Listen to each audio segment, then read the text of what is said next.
Beneran, karena mewarisi ya, bekas negara yang berjangka kesultanan.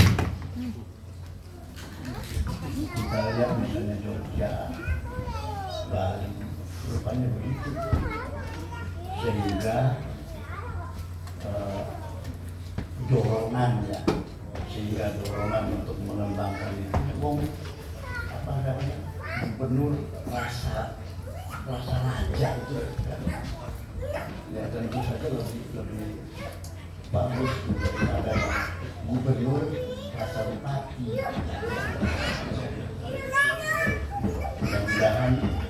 Mudah-mudahan ke depan pegang itu ya.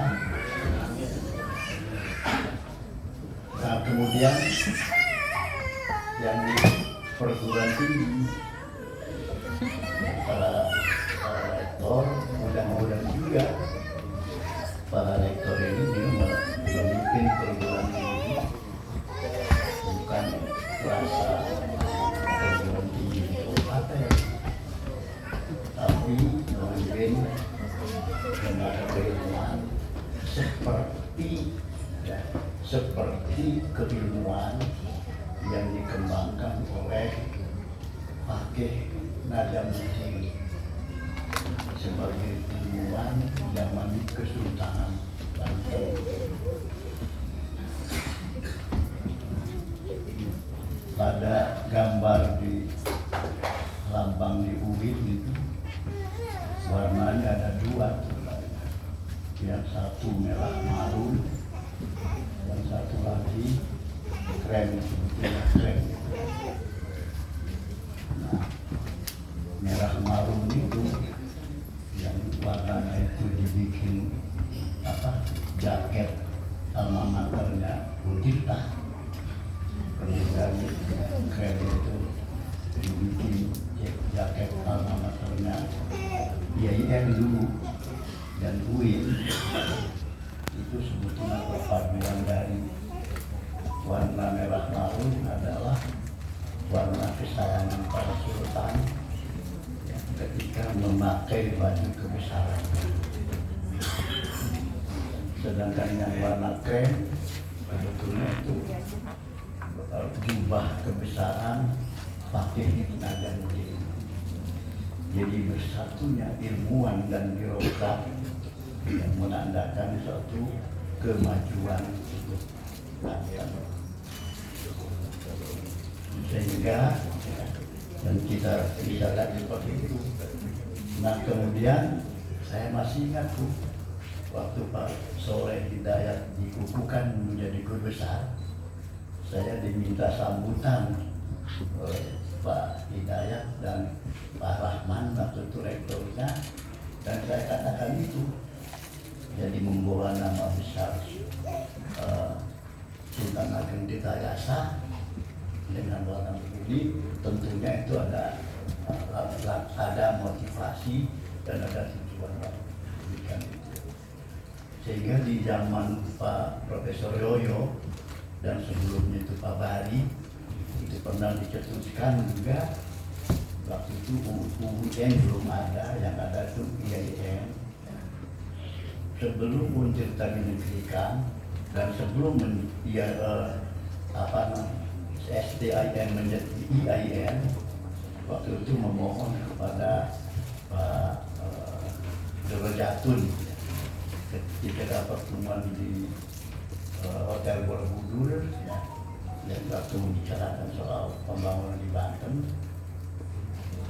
kami insya Allah itu bisa memajukan Banten jika pertama Untirta itu dinegerikan, kedua STIN itu jadi IAIN supaya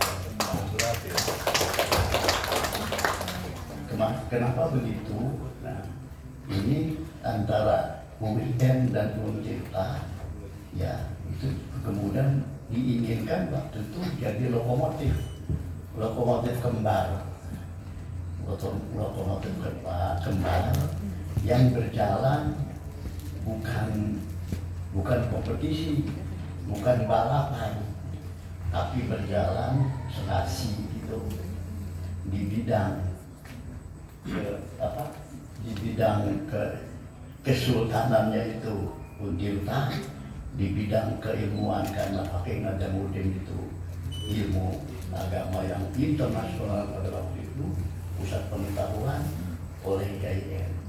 Tadi berdampingan bersama-sama dengan ini, itu banyak perguruan tinggi yang lain, gitu. Banyak perguruan tinggi yang lain, sehingga nanti itu jalannya bareng. Apa yang dibangun? Apa yang dibangun? Yang dibangun itu ada 3 hal. Ada 3 hal yang dibangun itu sesuai dengan memilih kita ini. RUU Banten jadi itu sejak zaman pertama kali Kesultanan Banten, yaitu Maulana Hasanuddin, dan menggantikan kekuasaan dari Prabu Ketum. Jadi dari situ memulainya, berdasarkan Serang juga itu ulang tahun Serang itu dari berterbangunnya Surosoan. Gitu. Nah, pembaharuan yang terjadi adalah pertama bidang politik, kedua bidang kebudayaan, ketiga bidang ekonomi. Nah, politik itu waktu itu karena dibawa oleh Kesultanan, yaitu politik yang yang bernuansa keislaman, itu yang anti kekerasan, yang anti kerada geruduk dan seterusnya itu, sehingga berjalan landai gitu. Politiknya berjalan landai. Jadi rujukan bagaimana politik berjalan landai, mengurusnya itu, tapi ketika bertemu dengan penjajah, ya pantang menyerah, yaitu, nah itu mestinya jadi warna politik.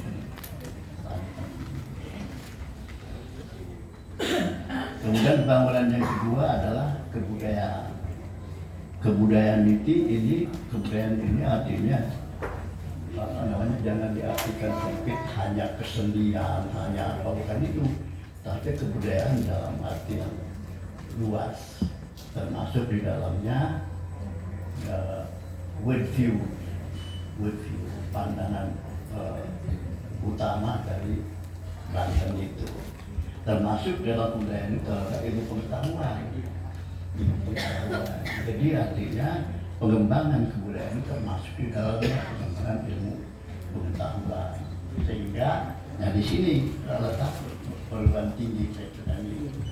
Ya. Nanti suatu saat, nanti kapan-kapan seluruh perguruan tinggi yang ada di Banten ini berkolaborasi, bertemu, berdiskusi, ya. Berdiskusi, jangan rebutan mahasiswa aja. Gitu. Tapi juga ada bertemu, nanti dalam pertemuan itu bisa share tuh, bisa share itu. Ini ada program studi ini ada program studi itu, jadi saling melengkapi kan. Lalu sebagaimana memang di zaman Fakih Najamuddin, ya, pengembangan pengetahuan, sehingga di Banten ini kan jadi pusat pengetahuan. Kenapa ada Kasunyatan, Hasanah Kasunian, disitulah pusat-pusat kontemplasi keilmuan gitu. Sehingga jadi rujukan, orang datang ke sini, termasuk Syekh Yusuf datang dari Makassar ke sini, asalnya belajar itu kemudian menjadi ulama besar. Sampai-sampai Syekh Yusuf ini kuburannya aja banyak. Di Makassar ada kuburannya Syekh Yusuf itu, di Madagaskar ada kuburannya, di Afrika Selatan ada kuburannya. Mana yang palsu tuh? Mana yang kuburan palsu? Nganu juga Pak. Sultan Ageng Tirtayasa juga ada. Di Tirtayasa ada kuburannya katanya tuh. Tanya Pak Boas. Situ ada, lalu di Banten ada. Yang benar mana, yang palsu mana gitu. Jadi urusan begitu sudah ada itu. Terlepas dari itu semua, bahwa soal ilmu pengetahuan di bagian kebudayaan itu yang merupakan, saya kira tugas pribadi di sini. Kemudian yang ketiga itu persoalan ekonomi. Persoalan ekonomi ini bukan hanya fisik ya, tetapi etos ya. Etos tentang ekonomi itu yang harus dibangun. Jangan sampai ada image bahwa orang Banten itu malas. Kenapa malas? Karena yang dicari cuma sesuap nasi.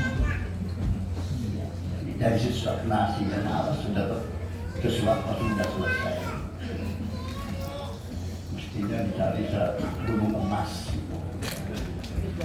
Saya kira ya. Jadi tiga hal inilah politik dan ekonomi itu yang menjadi keinginan kemajuan di bangsa ini. Nanti Mang Udin ini harus memberikan pemahaman pada yang mau jadi gubernur, harus paham politik kebudayaan. Diuji dulu ya. Bapak-bapak yang saya hormati, saya ini manusia biasa. Bagaimana kita sekalian sebagai manusia biasa itu banyak kekurangan daripada kelebihan-kelebihan. Saya jalin silaturahmi saja. Pak Soleh Hidayat, ahli bidang pendidikan. Pak Sukarman Usman, ahli bidang hukum. Kemudian yang lain Pak Romi juga ahli bidang pendidikan. Pak Sandi anak pendidikan. Nah, Pak Upul Hasan ini pada segala bidang. Dan itu ya, kalau di kolaborasi itu saya kira menjadi kaya itu ya, menjadi kaya keilmuan, bisa digeneralisasikan, bisa digeneralisasikan ya keilmuan itu.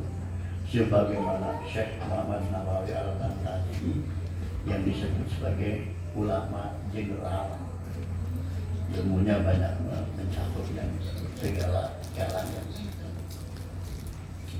Jadi kalau kita punya tokoh Maulana Hasanuddin, kita juga punya tokoh nama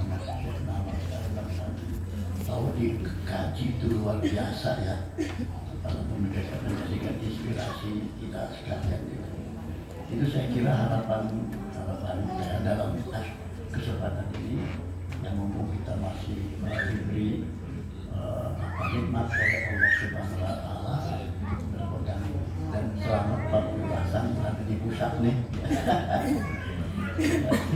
Alhamdulillah gitu. Sudah selesai saya kira yang saya sampaikan. Sekali lagi mohon maaf dan terima kasih yang sebesar-besarnya. Sekarang kelihatan di sini, alhamdulillah sudah pada tua nih. Tapi masih pada sehat. Meskipun jalannya sudah geder-geder gitu. Ya, mudah-mudahan biasa aja yang geder fisik, tapi semangat kita ya, semangat kita membangun Banten ini terus ada. Demikian, wabillahi taufiq wal hidayah. Wassalamualaikum warahmatullahi wabarakatuh.